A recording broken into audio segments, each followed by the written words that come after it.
Steve, the last time we spoke, it was the Spider-Man ball, and I think you were at a crossroads in your career and you were wondering where you were going to go next.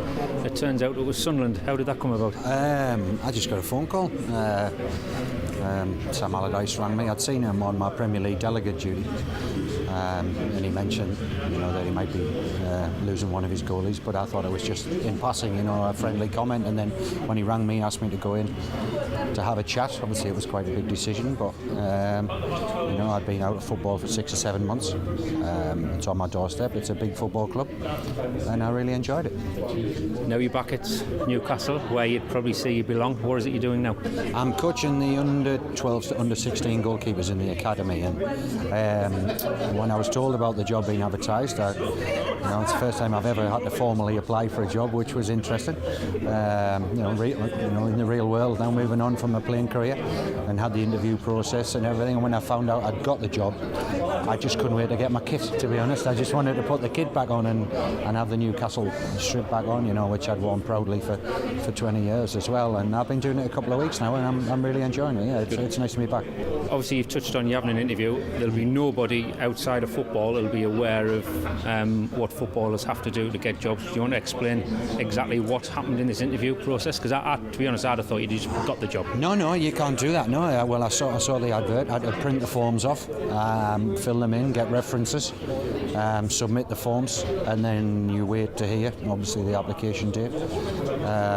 Then I was notified I'd been selected for an interview and had to put together a PowerPoint presentation. This is all real life, this, which, when you've got a 13-year-old son, is handy. So I did that, and then I had to go in and talk through. I was in there over an hour. It was very formal, but it was fascinating, and I think the stage I'm at in my life moving forward, I'll only benefit from having been through that process and fortunately been successful. Obviously, everybody knows what you've done in the games. What did you actually talk about? In the interview process, it was basically about how I see a modern goalkeeper. So I just basically played them a few videos of me and said, don't do this. No, I'm only joking. It was just about my ideas of a modern dynamic goalkeeper. Made reference to the likes of Neuer, De Gea. Mentioned Fraser Foster as well, with being a young lad. And also what I think nowadays constitutes a good coach as well, not just the technical, tactical side of it as well, but the psychological side of the game as well. It's something that I don't think you can start early enough with. So we had a good discussion, for over an hour about expectations of both myself and the role and the responsibilities within that, and it was very good. Fantastic. And I did touch that we'd met at the Spider-Man Ball, which was raising money for local charities.